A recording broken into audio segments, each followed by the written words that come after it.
Hey guys, welcome to my YouTube channel easy nursing. So आज की class में हम लोग पढ़ेंगे रेस्पिरेटरी ऑर्गन्स के बारे में इन डिटेल्स। सो फ्रेंड्स, हमारे रेस्पिरेटरी सिस्टम के बहुत सारे पार्ट्स होते हैं। यहाँ पर मैंने पिक्चर भी स्टिक की हुई है। तो फर्स्ट पार्ट होता है nose, then nasal cavity, nasal sinuses, pharynx, larynx, trachea, bronchi and bronchioles, alveoli, lungs and pleura. So इस वीडियो में हम इस सारे ऑर्गन्स को डिटेल में जानेंगे, तो इसलिए इस वीडियो को एंड तक ज़रूर देखें जिससे आपको ये सारे ऑर्गन्स के बारे में इंफॉर्मेशन मिल सके। सो गाइस, सबसे पहले हम पढ़ेंगे नोज़ के बारे में। So nose and nasal cavity. Nose is a special organ for a sense of smell. Nose एक ऑर्गन है जो हमारे सेंस ऑफ स्मेल को हेल्प करता है। It also serves as a passage way for air going in and out from the lungs. ये lungs से जो एयर अंदर बाहर जाती है उसके लिए एक पासेज वे की तरह ये नोज़ काम करता है। The external nose is a projection of the face with a free tip. ये नोज़ की एक टिप भी होती है और ये फेस का एक प्रोजेक्शन भी है। It is composed of triangular framework of bones and cartilage. ये एक ट्राइंगुलर फ्रेमवर्क है जो बोन और कार्टिलेज से बना है। कवर्ड बाय स्किन, ये स्किन से कवर्ड है। And lined by mucus membrane, ये लाइंड है म्यूकस मेम्ब्रेन से। The nostrils are two oval opening in the under surface of the nose. यहाँ पे दो नॉस्ट्रिल्स होती हैं जो है ओवल शेप की ओपनिंग्स, जो नेसल कैविटी के जो अंडर सरफेस है वहाँ पे होती है। The nostrils open into the right and left nasal cavity. ये जो नॉस्ट्रिल्स होती हैं ये राइट एंड नेसल कैविटी में ओपन होती है। These openings are guarded by numerous internal hairs that helps to prevent the entry of foreign particles in the air. तो ये नॉस्ट्रिल्स के चारों तरफ क्या होता है, बहुत सारे इंटरनल हेयर्स होते हैं जो क्या करते हैं, प्रिवेंट करते हैं फॉरेन पार्टिकल्स और फॉरेन बॉडीज़ को हमारे नोज़ में एंटर करने से। वो प्रिवेंट करते हैं जिससे हमारे रेस्पिरेटरी सिस्टम में कोई फॉरेन बॉडी एंटर ना कर सके। सो गाइस, अब हम आते हैं नेसल कैविटी में। तो nasal cavity divided into two parts, left nasal cavity and right nasal cavity by nasal septum. Nasal cavity extend from nostrils to nasopharynx. So nasal cavity दो हिस्सों में डिवाइडेड है, जो left nasal cavity and right nasal cavity. और इस nasal cavity को divide कौन करता है, नेसल सेप्टम, जो दोनों नेसल कैविटी के मिडिल में होता है। Nasal cavity extend from nostrils to nasopharynx. तो नेसल कैविटी नॉस्ट्रिल्स से लेकर नेसोफेरिंग्स तक ये एक्सटेंडेड होती है। तो बाउंड्रीज ऑफ नेसल कैविटी, तो नेसल कैविटीज़ की कौन सी बाउंड्रीज है ये हम देख लेते हैं। तो फर्स्ट बाउंड्री है रूफ, सेकंड है फ्लोर, थर्ड है मिडियल वॉल एंड फोर्थ है लैटरल वॉल। तो अब हम देख लेते हैं इनकी डिटेल्स। तो रूफ क्या होती है, roof of nasal cavity made up of hyaline cartilage anteriorly and posteriorly by ethmoid bone. Floor is of the nasal cavity made up of hard palate and it separates the mouth from the nose. Medial wall of nasal cavity made up of nasal septum which divides the nasal cavity into two parts. Lateral wall, the lateral part of nasal cavity is formed by maxilla and ethmoid bone.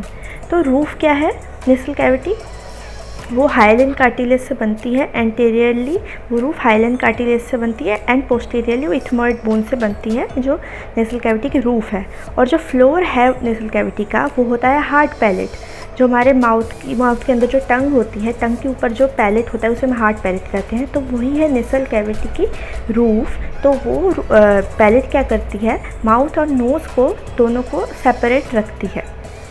तो medial wall है medial wall किससे बनती है, nasal septum से, क्योंकि वो दोनों nostrils के बीच में रहती है। तो मीडियल वॉल वो मिडिल में रहती है, विच divides the nasal cavity two parts into two parts. तो जैसे मैंने कहा ये दो पार्ट में डिवाइड करती है। लैटरल वॉल मतलब साइड्स।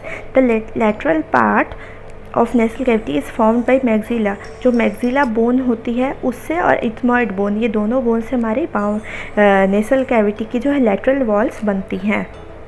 उसके बाद हम आते हैं फंक्शंस ऑफ नोज़ पे। तो नोज़ के क्या क्या फंक्शन है, warming of air, filtration of air, humidification of air and smelling. अब हम आते हैं गाइस नेसल साइनस के ऊपर। तो स्क्रीन में आप पिक्चर्स देख सकते हैं, ये आपको बहुत हेल्प करेगी इसको समझने में। तो the nasal sinus are also known as paranasal sinuses. Nasal sinuses are air-filled cavity found in the cranial bone, which develop with the growth of nasal cavity. Nasal sinuses are not developed at the time of birth. They are either absent or may be rudimentary only. They increased their size during the period of eruption of permanent teeth and continues up to puberty. सो ये नेसल sinuses क्या होती है, इसका और एक नाम है paranasal sinus. तो nasal sinus air filled cavities होती है जो हमारे क्रेनियल बोन में लोकेटेड है and which develop the growth of nasal cavity. So जो नेसल कैविटी की जो ग्रोथ होती है उसके साथ साथ ये नेसल साइनसेस भी ग्रोथ करते हैं। तो nasal sinus not develop at the time of birth, ये बर्थ के टाइम ये नहीं बनते हैं, ये उस टाइम एब्सेंट होते हैं और ये इमेच्योर भी हो सकते हैं, बट बर्थ के टाइम ये कम्प्लीटली मेच्योर नहीं होते हैं। They increase their size during period of eruption of permanent teeth and continuous up to puberty. ये अपना साइज़ को इंक्रीज़ करते हैं जब से हमारे परमानेंट टीथ के इरप्शन होते हैं एंड ये कंटिन्यू होता है कब तक, ये प्यूबर्टी तक कंटिन्यू होता है नेसल साइनसेस का डेवलपमेंट। अब आते हैं टाइप्स ऑफ नेसल साइनसेस के ऊपर। तो नेसल साइनस 4 टाइप के होते हैं, frontal sinus, sphenoidal sinus, ethmoidal sinus and maxillary sinus. So जो हमारा फर्स्ट है फ्रंटल साइनस। तो frontal sinus are absent at the birth, it begin to develop after second year of life, it lies at the mid portion of orbit at 4 years and top of the orbit at about 8 years. It is just to frontal bone at 12 years of age. The frontal sinus is located at frontal bone and extend up to zygomatic bone. तो ये frontal bone क्या है, ये birth के time absent होती है। ये कब डेवलप करना शुरू होती है, सेकेंड ईयर से। तो ये जो इस lies mid portion of the orbit, ये ऑर्बिट के मिड पोर्शन में रहती है कब तक, 4 years तक, एंड ऑर्बिट के टॉप में कब जाती है, 8 years में। तो फ्रंटल बोन 12 years की एज में ये फ्रंटल साइनस फ्रंटल बोन तक पहुंचती है। तो frontal sinus located at the frontal bone, ये फ्रंटल बोन में लोकेटेड है, एक्सटेंड अप टू जाइगोमेटिक, ये जाइगोमेटिक बोन तक इसका एक्सटेंशन है। नेक्स्ट है इथमॉइडल साइनस। तो it begins to develop at 5th month of fetal life and complete by 4 to 5 years. They are located in the sides of ethmoid bone. तो ये ethmoid sinus क्या है, ethmoid bone के sides में located है और ये डेवलप होना शुरू कब होता है, 5th month से, फीटल लाइफ के 5th month से, और ये एंड कब होता है, 4 to 5 years। इसके बाद आते हैं स्फेनॉइडल साइनस पे। Sphenoidal sinus it begins to develop at 4th to 5th month of fetal life and extend by 3 years. They are located in the sphenoid bone. तो इसके सेम स्फेनॉइड बोन में sphenoid sinus located है और ये develop करना शुरू कब होता है, 4th to 5th month of fetal life and and कब होता है डेवलपमेंट, 3 years में। Maxillary sinus it begins to develop by 17th day of gestation and ends by 1 year. तो मैक्सिलरी साइनस डेवलप होना शुरू कब होता है, 17th day of gestation. Gestation मतलब जब बर्थ होता है उस टाइम को गेस्टेशन बोलते हैं। तो गेस्टेशन पीरियड से लेके 17th day तक ये 17th day में ये डेवलप होना शुरू होता है और 1 year पे इसका डेवलपमेंट ख़त्म होता है। गाइस अब आते हैं रेस्पिरेटरी सिस्टम के सेकेंड ऑर्गन है जो है pharynx. So pharynx is a medial passageway that common for digestive and respiratory system. तो pharynx common है डाइजेस्टिव और रेस्पिरेटरी सिस्टम के लिए क्योंकि इसमें से फूड एंड एयर दोनों ही सिमिलरली पास करते हैं। It is about 12 to 14 centimeter in length and 5 centimeter in diameter. तो इसकी लेंथ और डायमीटर बताया है। तो it will continue with oesophagus and larynx. So pharynx start होता है नेसल कैविटी के बाद से एंड फेरिंक्स एंड होता है कहाँ पे, जहाँ से इसोफेगस एंड लैरिंक्स स्टार्ट होते हैं वहाँ पे फेरिंक्स एंड होता है। सो फेरिंक्स के भी 3 पार्ट्स होते हैं जो है नेसोफेरिंक्स, ओरोफेरिंक्स एंड लैरिंगोफेरिंक्स। तो उसका फर्स्ट पार्ट है नेसोफेरिंक्स। तो नेसोफेरिंक्स क्या है, nasopharynx is the nasal part of pharynx into which nasal cavity opens. तो ये नेसोफेरिंक्स फेरिंक्स का नेजल पार्ट है जो नेज़ल कैविटी में ओपन होता है। It exchanges air from nose to larynx. तो मैंने पहले ही बताया कि फेरिंग्स स्टार्ट होता है नेसल कैविटी से और एंड होता है लैरिंग्स पे। तो ये बीच में रह के एयर को नेसल कैविटी से लैरिंग्स में पास करता है। कमिंग टू द ओरोफेरिंग्स, तो oropharynx is a oral part of pharynx which continues with posterior end of oral cavity. तो ओरोफेरिंग्स क्या है? Oral part of pharynx. तो ओरल कैविटी के साथ ये ओरोफेरिंग्स अटैच होता है। It passes air to the larynx and food to the oesophagus. तो मैंने पहले ही बताया था कि फेरिंग्स कॉमन पासेज वे है for respiratory and digestive system. So इसीलिए लैरिंग्स को एयर भी प्रोवाइड करता है, एयर भी पास करता है और उस इसोफेगस में फूड का भी पासेज ये करता है। Coming to the laryngopharynx, so laryngopharynx it is a laryngeal part of pharynx which continues with larynx. तो लैरिंजोफेरिंग्स क्या है? ये लैरिंग्स के साथ फेरिंग्स जहाँ अटैच होता है वो एरिया है। तो इस एरिया में लैरिंग्स और फेरिंग्स अटैच होते हैं। ये लैरिंजियल पार्ट है फेरिंग्स का। अब आते हैं गाइस फेरिंग्स के फंक्शंस के ऊपर। सो इसके फंक्शंस है passage of air, warming and humidifying the air, passage of food and speaking. इसके बाद गाइस आते हैं लैरिंग्स के ऊपर। तो लैरिंग्स रेस्पिरेटरी सिस्टम का थर्ड पार्ट है जो फेरिंग्स के बाद स्टार्ट होता है। तो larynx is also known as vocal cord और वॉइस बॉक्स। तो लैरिंग्स का अदर नेम क्या है? वॉइस बॉक्स और vocal cord. It is an organ for respiration and phonation.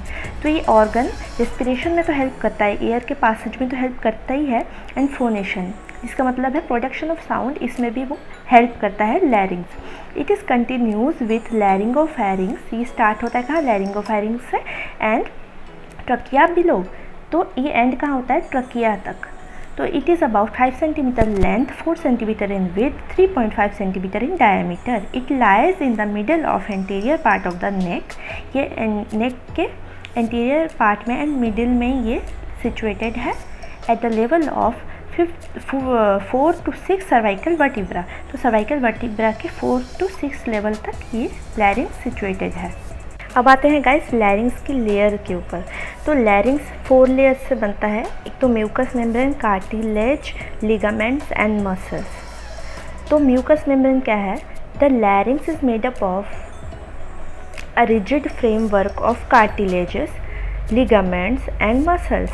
तो ये लैरिंग्स किससे बनता है? एक फ्रेमवर्क है जिसमें कार्टिलेज, लिगामेंट एंड मसल्स तीनों चीज़ों को मिला के ये लैरिंग्स बनता है। तो these layers are covered by mucus membrane inside which secretes mucus.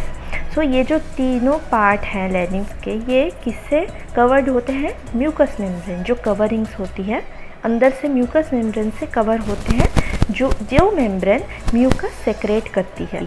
Next हम आते हैं लैरिंग्स के कार्टिलेजेस पे। तो लैरिंग्स में 9 कार्टिलेजेस होते हैं, उसमें 3 होते हैं पेयर्ड और 3 होते हैं अनपेयर्ड। तो अनपेयर्ड कार्टिलेजेस कौन से हैं? Thyroid cartilages, cricoid cartilage, epiglottic cartilages. And paired cartilages क्या है? Arytenoid cartilage, corniculate cartilage and cuneiform cartilage. तो फर्स्ट आ जाते हैं अनपेयर कार्टिलेजेस पे। तो आप पिक्चर्स में भी देख सकते हैं इनकी लोकेशन। तो अनपेयर्ड कार्टिलेज में फर्स्ट आता है थायरॉयड कार्टिलेज। तो thyroid cartilage is the largest cartilage. ये है लार्जेस्ट कार्टिलेज सब कार्टिलेज के बीच में। Consist of 2 plates joined at the middle of the neck. ये थायरॉयड कार्टिलेजेस जो पेयर्ड होते हैं, इसका मतलब उसके 2 पार्ट होते हैं, 2 प्लेट्स होते हैं जो नेक के मिडिल में आके जॉइंट होती है। It is also known as laryngeal prominence of और एडम्स एप्पल। तो ये जो लैरिंजियल प्रोमिनेंस हमारे नेक के बाहर से जो हाई जो एरिया हमको दिखता है उसको हम एडम्स एप्पल कहते हैं। तो ये जो थायरॉयड कार्टिलेज है एडम्स एप्पल। नेक्स्ट हम आते हैं अनपेयर्ड कार्टिलेज के सेकेंड कार्टिलेज में जो है क्रिकोइड कार्टिलेज। तो it is ring shaped cartilage which lies below the thyroid cartilage. ये एक रिंग शेप्ड कार्टिलेज है जो थायरॉयड कार्टिलेज के नीचे होता है। It's extends toward the back side of the thyroid cartilage. ये थायराइड कार्टिलेज के बैक साइड में जाके एक्सटेंडेड होता है। नेक्स्ट आ जाते हैं एपिग्लॉटिक कार्टिलेज में। It is a leaf shaped cartilage which lies in between the oropharynx and laryngopharynx. ये लीफ शेप्ड कार्टिलेज है जो ओरोफेरिंग्स एंड लैरिंगोफेरिंग्स के मिडिल में होता है। It covers the larynx when the food is passing to the pharynx to oesophagus. ये इसका काम क्या है, जब फूड फेरिंग्स से इसोफेगस में पास करता है तो ये लैरिंग्स को बंद कर देता है, और जब लैरिंग्स से ट्राकिया में जब एयर पास करती है तो ये इसोफेगस को बंद कर देता है। देन आ जाते हैं गाइस पेयर्ड कार्टिलेजेस पे। तो पेयर कार्टिलेजेस में आते हैं एराटिनोइड कार्टिलेज। तो these are the pyramid shaped cartilage which lies above the cricoid cartilage. तो एराटिनोइड कार्टिलेज एक पिरामिड शेप्ड कार्टिलेज है जो क्रिकोइड कार्टिलेज के ऊपर सिचुएटेड है। तो नेक्स्ट है कॉर्निकुलर कार्टिलेज। तो these are small cone shaped cartilage which lies above the arytenoid cartilage. तो कॉर्निकुलर कार्टिलेज क्या है, कोन शेप्ड कार्टिलेज है जो एराटिनोइड कार्टिलेज के ऊपर सिचुएटेड है। Cuneiform cartilage, these are small cylindrical shape cartilages which lies above the corniculate cartilages. तो cuneiform cartilages क्या है, सिलेंड्रिकल शेप के कार्टिलेज होते हैं जो कॉर्निकुलर कार्टिलेज के ऊपर सिचुएटेड होते हैं। अब आते हैं लिगामेंट्स ऑफ लैरिंग्स के ऊपर। तो larynx consist 4 ligaments. First is thyroid, second anterior cricothyroid ligament, next cricotracheal ligament, and उसके बाद आता है थायरोएपिग्लॉटिक लिगामेंट। तो थायरॉयड लिगामेंट क्या है, it connects thyroid bone to hyaline cartilage. तो ये क्या करता है, थायरॉयड लिगामेंट क्या करता है, थायरॉयड बोन को हाइलिन कार्टिलेज जो नेक में हमारी होती है, नेक के एंटीरियर में जो हाइलिन कार्टिलेज होती है उससे थायरॉयड बोन को कनेक्ट करता है। तो उसके बाद है एंटीरियर क्रिकोथायरॉयड लिगामेंट। तो it connects the thyroid cartilage to cricoid cartilage. ये थायरॉयड कार्टिलेज से क्रिकोइड कार्टिलेज को कनेक्ट करता है। क्रिकोट्राकियल लिगामेंट क्या है, it connects cricoid cartilage to trachea. तो ये क्रिकोइड कार्टिलेज से ट्राकिया को कनेक्ट करता है। थायरोएपिग्लॉटिक लिगामेंट, तो it connects the thyroid cartilage to epiglottic cartilage. तो ये थायरॉयड कार्टिलेज को एपिग्लॉटिक कार्टिलेज के साथ कनेक्ट करता है। तो गाइस अब देख लेते हैं मसल्स ऑफ लैरिंग्स। तो लैरिंग्स के 2 टाइप की मसल होती है, extrinsic muscle and intrinsic muscle. तो extrinsic muscle connect the cartilages of larynx which surrounding bones. तो ये एक्सट्रिंसिक मसल क्या करती है, जो लैरिंग से कार्टिलेज होते हैं उससे उनकी सराउंडिंग बोन्स को कनेक्ट करती है। तो these muscles moves the larynx during swallowing. तो ये मसल किस में हेल्प करती हैं, जब हम कुछ निगलते हैं स्वालोइंग के टाइम भी लैरिंग्स को मूव करने में हेल्प करती है। तो इसके एग्जांपल्स क्या है, थायरोहायोइड मसल एंड स्टर्नोथायरॉयड मसल। इसके बाद आ जाता है इंट्रिंसिक मसल के ऊपर। तो intrinsic muscle helps in movement of vocal cord. ये वोकल कॉर्ड के मूवमेंट में हेल्प करती है। Helps in opening and closing of epiglottis. तो ये एपिग्लॉटिस के ओपनिंग एंड क्लोजिंग में भी हेल्प करती है। इसके एग्जाम्पल देख लेते हैं, cricothyroid muscle and thyro arytenoid muscle etcetera. उसके बाद गाइस आ जाते हैं लैरिंग्स के फंक्शन के ऊपर। तो लैरिंग्स किस किस में हेल्प करता है, फोनेशन में हेल्प करता है। Phonation mean projection of sound, क्योंकि इसीलिए हम लैरिंग्स को वॉइस बॉक्स भी बोलते हैं। तो और ये क्या करता है, लोअर जो रेस्पिरेटरी ट्रैक्ट होता है उसको प्रोटेक्ट करता है ये लैरिंग्स। देन गाइस अब आते हैं रेस्पिरेटरी सिस्टम के फर्दर पार्ट में जो है ट्राकिया। तो ट्राकिया पिक्चर में भी देख सकते हैं, ट्राकिया एक्चुअली में होता कैसा, दिखता कैसा है। तो trachea is otherwise known as windpipe. इसको और भी एक नाम से पुकारा जाता है जो है wind pipe. It is flexible cylindrical tube which is about 12.5 centimetre in length, 2.5 centimetre in diameter. तो ये फ्लेक्सिबल सिलेंड्रिकल ट्यूब है जिसकी लेंथ है 12.5 सेंटीमीटर एंड 2.5 सेंटीमीटर है इसका diameter. It is composed of 16 to 20 incomplete C-shaped ring of hyaline cartilage। ये जो trachea होती है 16 से लेके 20 तक सी शेप्ड रिंग्स से बनी होती है। रिंग्स टाइप की स्ट्रक्चर से ये बनी होती है जो बने होते हैं हाइलिन कार्टिलेज से, which are located are each above other. जो रिंग्स जो सी शेप्ड रिंग होती हैं वो एक के ऊपर एक लोकेटेड होती हैं। It's extend from लैरिंग्स at the level of 6 cervical vertebra.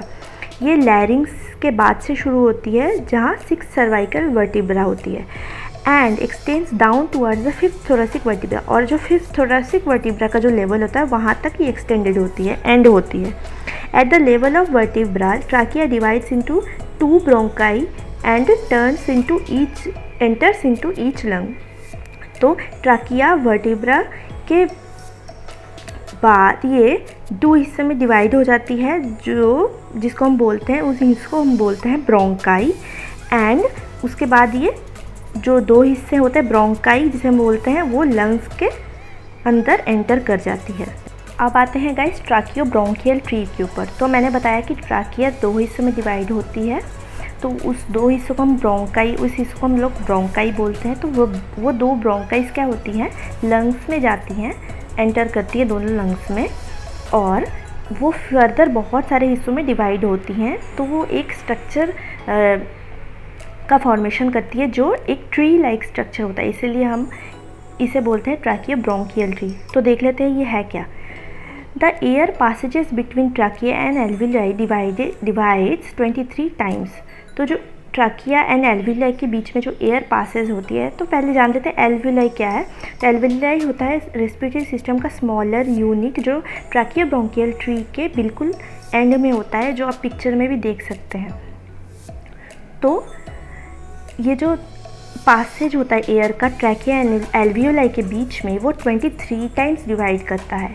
The trachea is designed as zero generation, designated as zero generation. तो ट्रैकिया क्या होती है, ज़ीरो जनरेशन उसको बोला जाता है।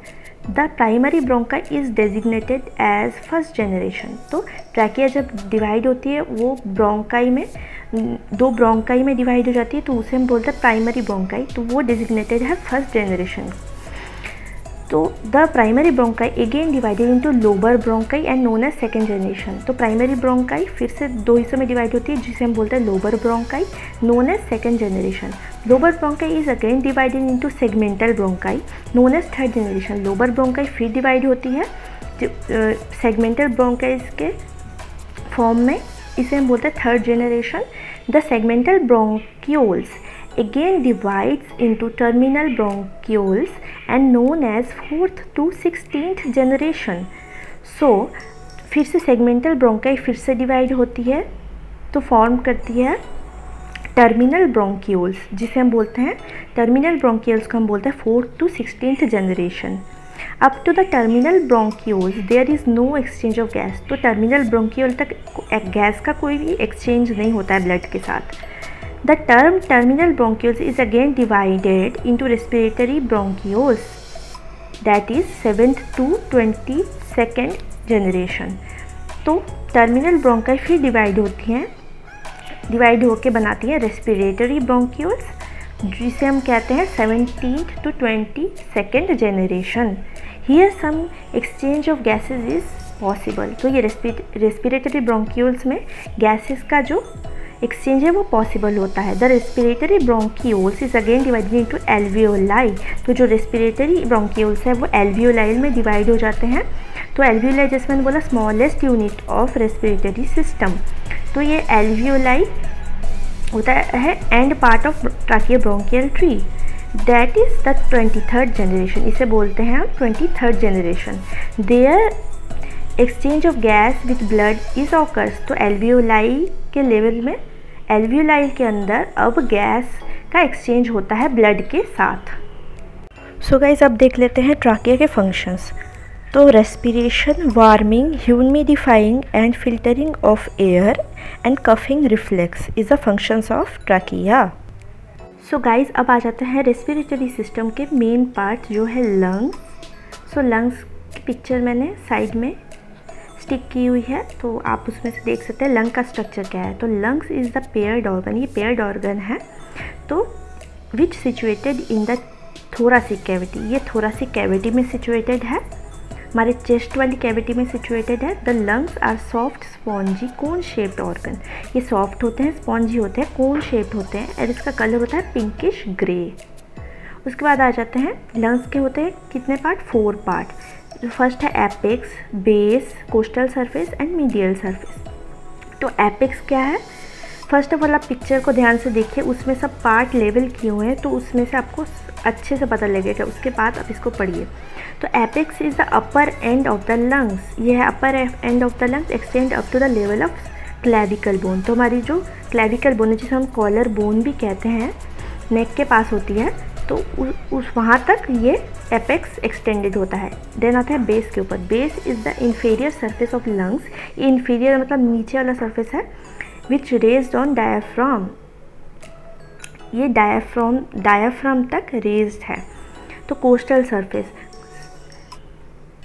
Coastal surface is also called lateral surface, ये लंग्स की लैटरल सरफेस होती है और आउटर सरफेस होती है। It attach to the intercostal muscles and ribs, ये अटैच होती है किससे? इंटरकोस्टल मसल एंड रिब्स के साथ ये अटैच होता है। मीडियल सरफेस किसे कहते हैं? Medial surface attach to the medial sternal space, ये मीडियल स्टर्नल स्पेस से ही मीडियल सरफेस अटैच होती है। मीडियल स्टर्नल स्पेस क्या होती है?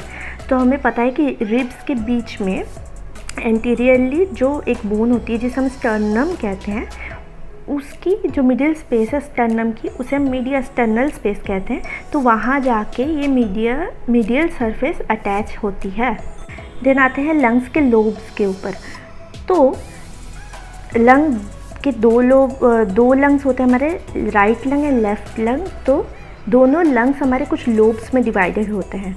तो right lung is divided into 3 lobes, ये 3 लोब्स में डिवाइडेड होते हैं by horizontal fissure and oblique fissure, जो हमारे पिक्चर में भी दिख रहा है। जो 3 लोब होते हैं राइट लंग के, जो हॉराइजॉन्टल एंड ऑब्लिक फिशर से डिवाइडेड होते हैं।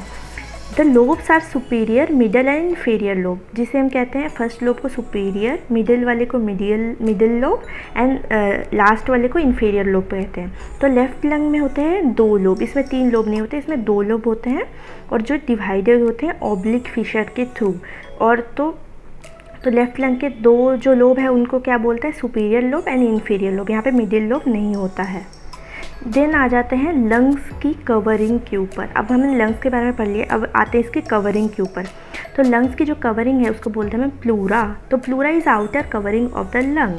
The pleura is double layered, ये प्लूरा होती है डबल लेयर, जिसके 2 लेयर होते हैं। The outer part of the pleura is known as parietal pleura and inner part is known as visceral pleura. Between the parietal and visceral layer there is a space known as pleural space.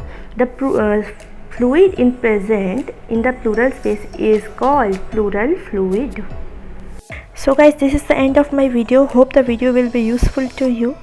Thank you for watching.